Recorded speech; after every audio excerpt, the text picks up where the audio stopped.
Hi. Y'all are so beautiful and scary at the same time. Um, Before we get started, if you've got 2 copies of the Word, pull out Hebrews 11. And then also, if you've got a copy of Genesis Bible, we're going to be flipping back and forth between the two quite a bit. So just prepare yourself. We are going to be discussing verses 8 through 22. And I'm going to start by reading those. By faith, Abraham obeyed when he was called to go out to a place that he was to receive as an inheritance. And he went out, not knowing where he was going. By faith, he went to live in the land of promise, as in a foreign land, living in tents with Isaac and Jacob, heirs with him of the same promise. For he was looking forward to the city that has foundations, whose designer and builder is God. By faith, Sarah herself received power to conceive, even when she was past the age, since she considered him faithful who had promised. Therefore, from one man, and him as good as dead, were born descendants, as many as the stars of heaven, and as many as the innumerable grains of sand by the seashore. These all died in faith, not having received the things promised, but having seen them and greeted them from afar, and having acknowledged that they were strangers and exiles on the earth. For people who speak thus make it clear that they are seeking a homeland. If they had been thinking of the land from which they had gone out, they would have had opportunity to return. But as it is, they desire a better country, that is a heavenly one.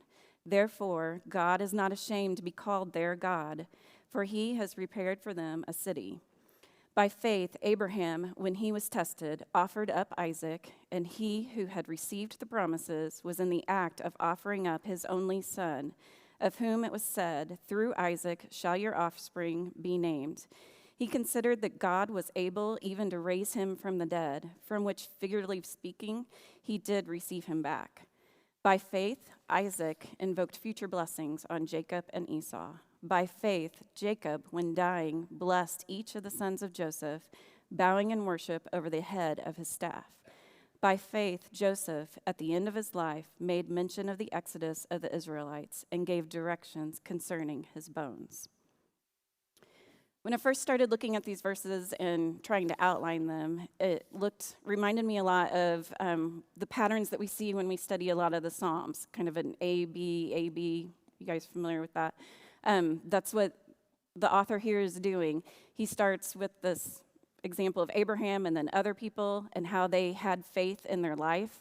And then he does this kind of commentary section and a main theme for why they can have this faith. And then he goes back to Abraham and all these other people and talks about how they had this faith in the face of death. And so that's the way I kind of broke down the scriptures that we're going to look at. But first, I want to remind you of the definition of faith. Is it up? Okay. Faith encompasses a persevering, present persuasion about the promised one that results in a fixed and functioning forward focus. In a study that Michael Kruger did on Hebrews, in his chapter 11 section, he talks about the importance of not only having faith, but the object of one's faith. Everybody will say they have faith in something. Either they have faith that they can do anything that they want to do, they have faith in money or their career or karma or whatever. Everybody will have some kind of faith. But what sets us apart and what set these believers apart that we're going to look at was who their faith was in. The object of their faith was God, and that's why they were able to do these things. We aren't told that one of these saints had greater faith than another. We aren't told like Abraham had 4 out of 5 star ratings and Sarah only had 2.5. Like, that's not what they talk about here. It's about the simple fact that they had the faith in God, and through him, he was able to do all these different things. It's not a perfect faith. They didn't obviously always live that way, but it was one that they focused on God. And sorry, I started rambling and got confident in myself and lost my place. It's what sets them apart, and that faith in God is what also sets us apart from the world. Most of us are familiar enough with these characters to know that there are times in their lives where they lost the focus on God or the promised one. But he is what allowed them to persevere through the years and years of waiting and through the ups and downs of life and through all the trials and testings that they endured, some of which were self-inflicted trials. God is the reason that they were able to have a forward focus, as we'll see in these verses. So let's start by looking at verses 8 through 10 on Abraham. And we see Abraham's faith in life regarding the land of promise and his example of a patient faith. Verse 8 is pointing to that initial call of Abraham that God gave him. And we read about that in Genesis 12, 1 through 3. It says, "Now the Lord said to Abraham, 'Go from your country and your kindred and your father's house to the land that I will show you. And I will make of you a great nation, and I will bless you and make your name great so that you will be a blessing. I will bless those who bless you, and him who honors you, dishonors you, I will curse. And in you all the families of the earth shall be blessed.'" Then we see in verse 4 of verse 4 of Genesis, "And so Abraham went." He didn't know where he was going, but he was obedient when he was called to go. He was told all these amazing things that God was going to do for him, but it was just missing that one minor detail of the actual location that he was supposed to be going. He wasn't going to find that out until he got there. On down in verse 7 of chapter 12, Genesis, it says, "The Lord appeared to Abraham and said, 'To your offspring I will give this land.'" We see again in Genesis 15:13, the Lord comes to Abraham and says, "Know for certain that your offspring will be sojourners in a land that is not theirs and will be servants there, and they will be afflicted for 400 years. From there, we see verses 18 and 20. God makes the covenant with him about the specific land of promise. It says, "On that day, the Lord made a covenant with Abram, saying to your offspring, 'I give this land from the rivers of Egypt to the great river, the river Euphrates.'" And then it goes through and mentions all the people groups that live there, and I'm not going to try to butcher the pronunciation of them because I won't get them all right. So back to Hebrews, verse 9, they tell us that this is what Abraham did. He went to live in the promised land, but did so as a foreigner and living in tents. The author also includes here Isaac and Jacob, that they are living in the same way as Abraham and are joint heirs of these promises, but I'll talk more about them later. Let's pause here for a minute and imagine what this must have been like for Abraham and Sarah. During this time period, it was no small thing to pick up and move cross country, not knowing where they were going. They didn't go get the U-Haul and pack it all up and move to a new house that was going to be in a great school district with a park just down the road. They didn't know any of that. They had no idea at first where they were even going. Back then, this would have been dangerous, not just like all the unknowns, but like physically dangerous for them to travel anywhere and to leave that protection of the familiarity of their homeland and their people group. When Mark and I were probably 8 months into our marriage, he went to school and got a music degree, and he wanted to work in the music industry. And he actually had an internship with a band out of Stockton, of all places, that was signed with Columbia Records, and he really enjoyed that. And I was like, you know, if this is something you really want to pursue, like Stockton's not really the music industry capital. He didn't want to work with Branson kind of stars. And so it was like, now's the time to go. If we're going to do this, you're going to really pursue this, we need to go where that is. And so we just decided to go to Nashville. No idea why. I don't know what our parents were thinking to not say, like, that's not a wise decision. But we did it. We loaded up what we could in my back end of my S10. He got an internship with a guy he had met through the band that worked for Columbia, whose office was in an apartment complex in Franklin because rent's so high for actual office buildings. He just rented an apartment and was gracious enough, I guess, to let us live in that apartment until I was able to find a job and somewhere for us to actually live. And I just remember, like, this guy, I came in one day and he's just sitting on the toilet at the end of the hallway with the door open. I'm like, who does this? Like, what have we gotten into? Like, I can't even like leave the bedroom, 4 bedrooms, walls of this bedroom and like feel okay.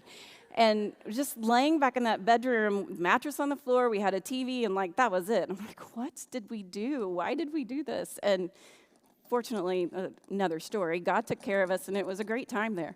But just that, like, this is what image I think of when I think about what Sarah and Abraham were doing here, just that, like, that unknown feeling. I know some of you are even experiencing it right now, Clarissa. Just not knowing where you're going, but knowing, like, so confidently that that's what God was taking them to do. But anyway, back to our scripture. They didn't live in this promised land and do their best to assimilate to the area. They didn't go out and buy cowboy boots and Titans gears like we did when we moved to Nashville. They stayed living as foreigners.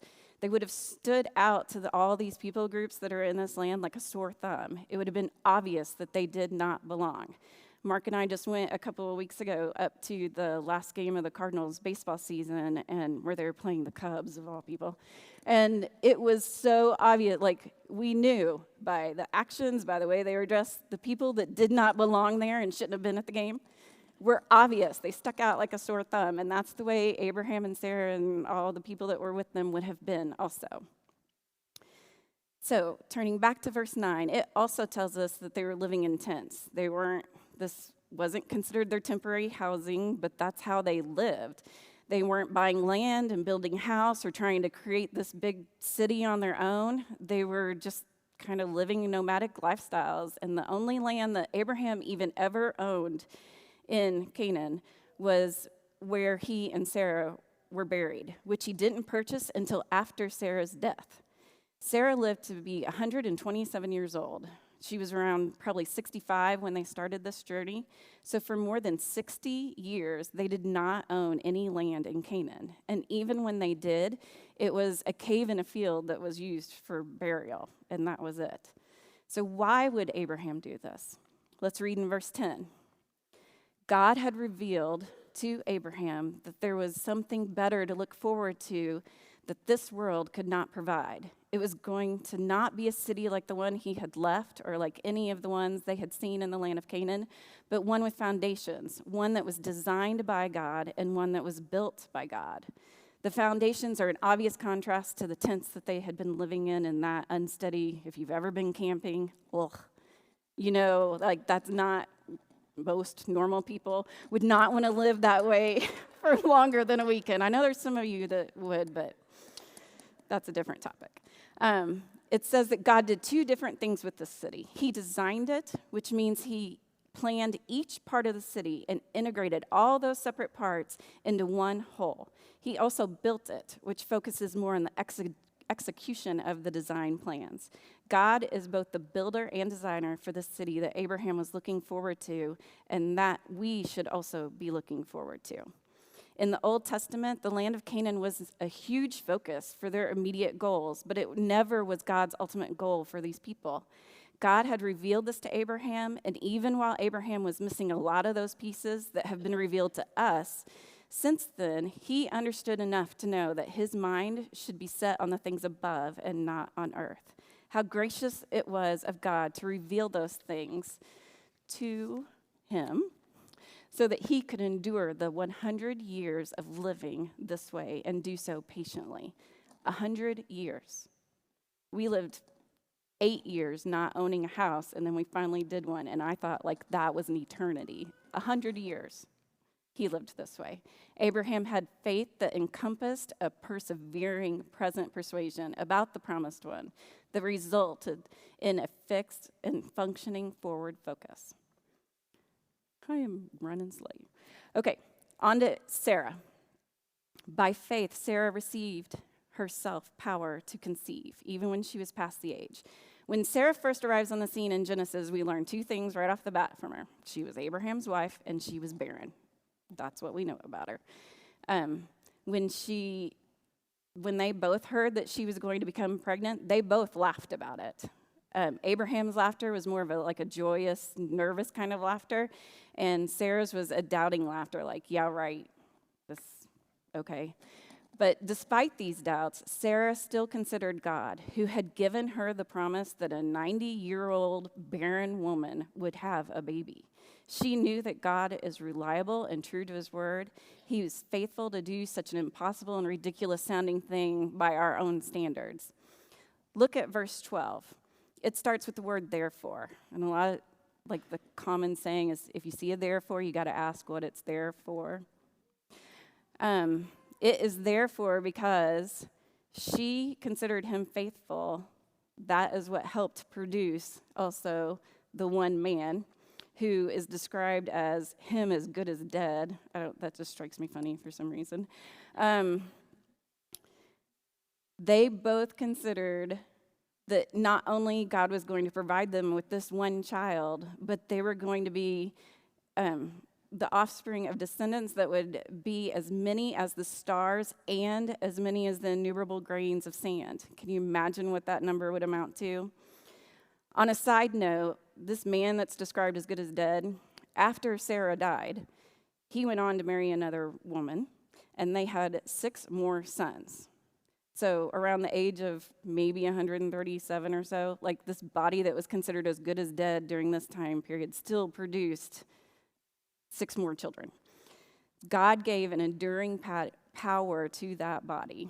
And while these verses tell us about Sarah and Abraham's faith, I hope you can also see just as clearly how amazing God's power is and the providence in his timing. Now we go into the next section, verses 13 through 16, and this is where the author kind of takes us off on a different little tangent. It's going to give us some commentary about what's going on here at the same time. He starts verse 13 with these all. The these here refers back to the people that he's just mentioned, Abraham, Sarah, Isaac, and Jacob. They are the ones who died in faith. We see in verse 13 the perseverance of their faith that has guided and sustained them in God's promises. And while they had seen small glimpses of the promises fulfilled, like Isaac's birth, they had not seen the fullness of them all. We have a tendency to base our own faith on these things that we have seen of God's plan that he's already accomplished. And while, yes, that's obviously important, what he's already done, God's plan for us is not complete. There is a restoration that is still to come, and we should be looking forward to that. It is a promise that has not been fully received, but has been seen and greeted from afar. Something else we should also be doing that these who died in faith did is acknowledging that they and we are strangers and exiles on earth. So what does it mean to be a stranger in exile?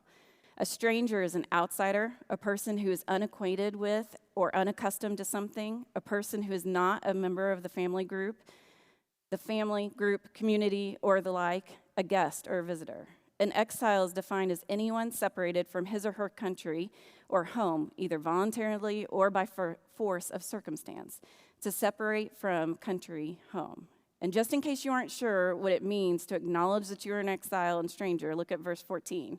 He says, for people who think thus, that's meaning that they are strangers and exiles, they make it clear that they are seeking a homeland, a country of their own.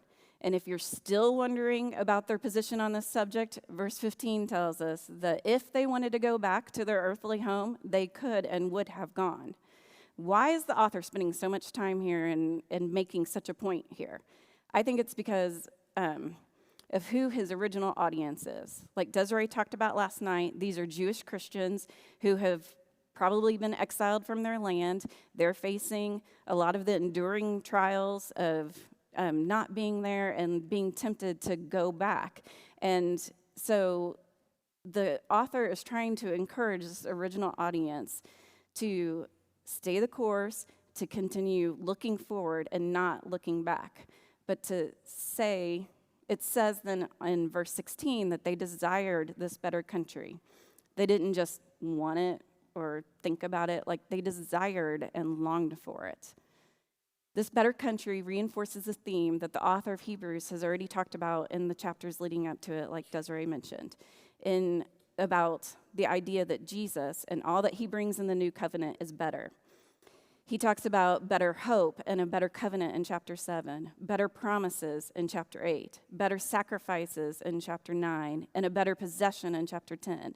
And now we see a better country, which we'll describe here in a minute. But first, let's go back to that second half of verse 16. And when we first read this passage, it was like, this is one of those spots where I'm like, yeah, I don't know about this, but I think we're okay here. He says, he is not ashamed, God is not ashamed to be called their God. Wow, like that's a huge claim to be able to make. How can they make this claim? So the author himself gives us two reasons here for how this claim is able to make. There's a therefore there again. So we go back and look at that therefore. That's pointing back to because they desired this better country and had that desire, God was not ashamed of them. And then past that, it says for. So that's another reason for why that statement can be made. He prepared a city for them. This shows an action that he has done for them. God built a city, which we've already stated. It's a heavenly one. It's a better country. And it's also because we know that of what they did state, then the opposite of that is true.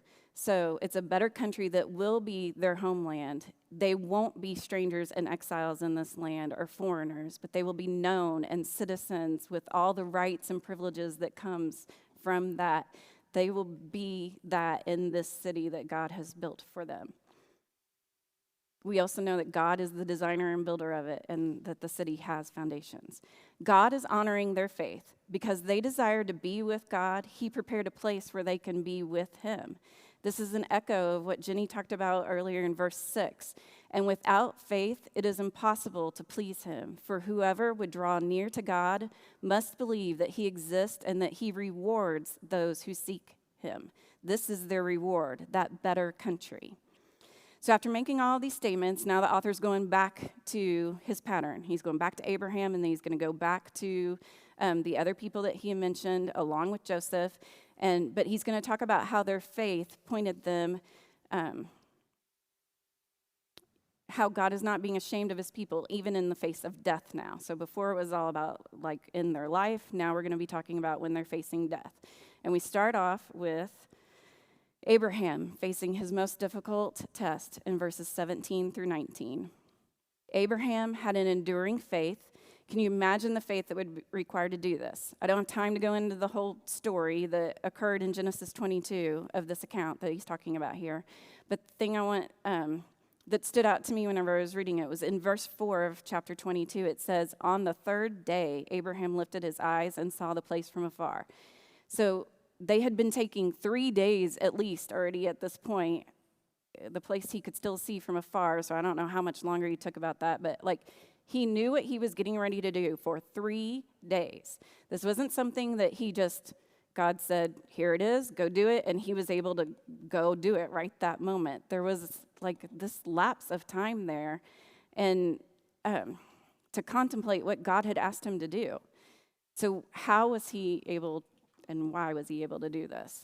He wasn't going through the motions saying, okay, God, we've arrived now. Okay, here's the wood. Anytime, God, like, just waiting for you to pause. Like, it doesn't really tell us, but I don't think that's what was going through his mind during this time, because I don't think he could have claimed the statement that he does in verse 19 if he was in the back of his mind self-doubting whether or not, like, he should truly be doing this.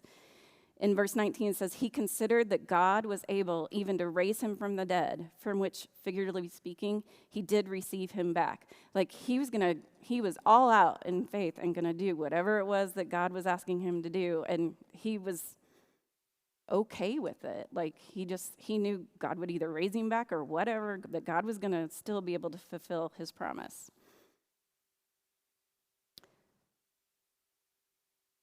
The rest of our verses move back to the others. I'm going to speed up here. That had received these promises and were heirs to them. How they had faith even when facing their own death, and that their hope was in the future. That's verses 20 through the 22. Verse 20 talks about Isaac invoking future blessing on his sons. This is referring to Genesis 27, 28 through 29, and verses 39 through 40. So a little background on Isaac. We already know some and what he went through in that instance just now about the sacrifice. He lived the longest of these four men that we're talking about here to 180 years old, and yet he's got the smallest amount actually written about his actual life in Genesis. There's only a couple of chapters that really specifically deal with his story. And while he followed Abraham's example in living by faith, he also followed some of his not so good examples, like lying about your wife being your sister. Abraham did that twice in Genesis 12 and 20, and Isaac also did it in chapter 26. But he did show faith in God when he prayed for Rebekah because she was barren, just like Sarah was in Genesis 25. So this is the part, not 100% going to say my interpretation here is accurate, but I'm fairly confident, or for today I am. So we see in Genesis 25, 23, let's read that verse real quick. This is the Lord talking to Rebekah. And he says, 2 nations are in your womb, and 2 peoples from within you shall be divided. The one shall be stronger than the other. The older shall serve the younger. He's told, Rebekah at least is specifically told right here in this instance, that Jacob's going to be greater than Esau. I would imagine that Isaac knew this. That's just my assumption here. And yet, when he was old and too tired to do it himself, he wanted some of his favorite stew. So he asked Esau to go out and hunt for him and fix a stew because he was hungry and too tired to go do it himself, and said, I'll bless you after I satisfy my appetite. That's from my interpretation of Genesis 24, 1 through 4. Now, all 4 of the people involved in this situation, Rebekah, Isaac, Esau, and Jacob, all of them were wrong in the way that they handled this. None of them were right. But what this ultimately shows us is God's sovereignty. His purpose will be accomplished even through our faulty methods and our at times wrong-minded desires.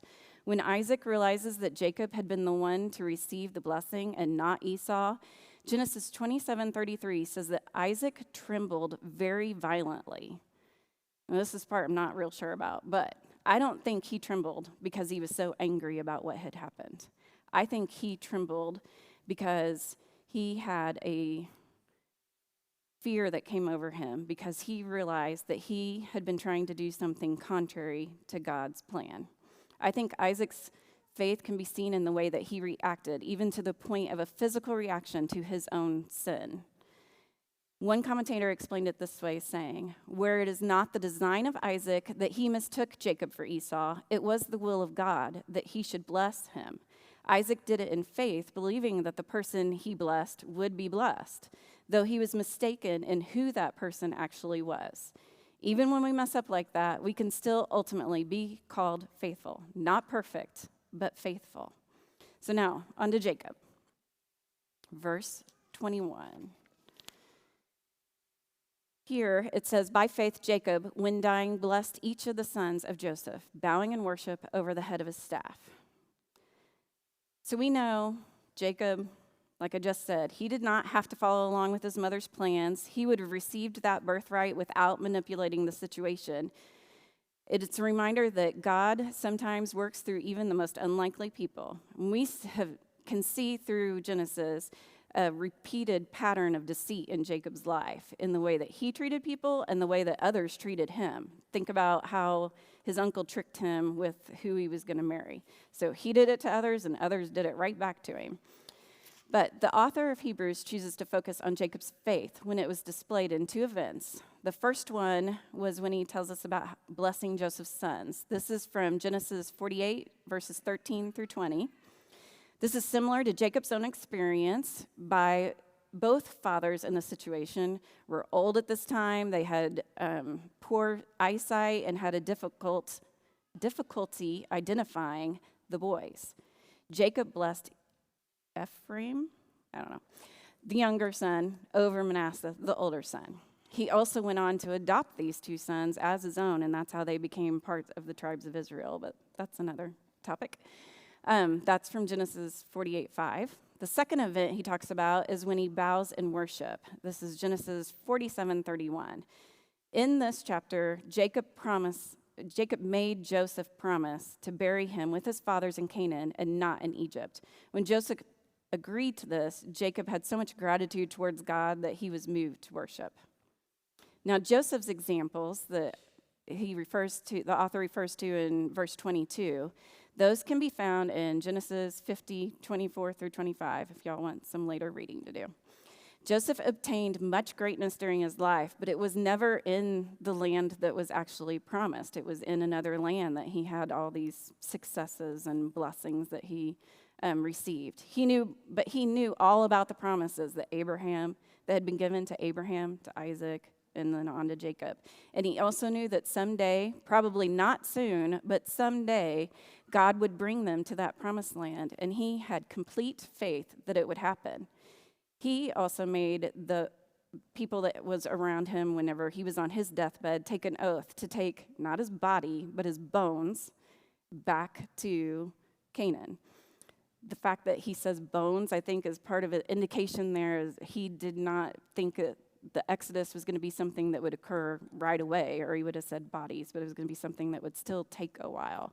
So he made them promise to take his bones with them to the promised land and bury them there. Joseph demonstrated remarkable trust in God's plan by pointing to the Exodus. So all three of these men died with confident hope in the promises God had given them. All of them had these events that happened on or near their times of death. We can see a pattern here of things being passed, the firstborns being passed over for another, from Ishmael to Isaac. Back in Abraham's original story, before Isaac came, he said to God, can't we just use Ishmael to be the promised one? I'm probably not saying that name right. Anyway, and God said, no, I'm going to give you Isaac. We saw Esau being passed over for Jacob, Manasseh being passed over for Ephraim. They all died not having seen the promises completely fulfilled, maybe some of them on a partial level, but never completely. They were not perfect in their faith or in their lives, but were faithful in their belief of what God would do and who he is. They stayed true to the assurance of things hoped for and the things unseen. So now, how should all of this apply to our lives? How should this knowledge impact our prayers, our actions, our speech, our thinking? I've got a few questions I want you to think about. Are you looking forward to the city that God has prepared for us as believers? Are you looking back to the promises that he has already fulfilled, but also looking to the future of the ones that are still to be fulfilled and completed through the work of Christ? Are you thinking about the ways that your actions might have actions of faith would have an impact on these promises that are still to be fulfilled? As a child of God's, we are called to live not a perfect life, but one that shows the fruit of a faith that is in God and not in us. A faith that encompasses a persevering, present persuasion about the promised one that results in a fixed and functioning forward focus. So let's pray. Dear Lord, please help us to live a life of faith, that even while enjoying the redemption that your Son has provided for us, we are also still looking forward to the restoration of your kingdom and your people. Please help us keep our focus on the things that are still unseen, but that you will complete in your timing and in your way. Help us to keep focused on you and not on this world. In your Son's name, amen.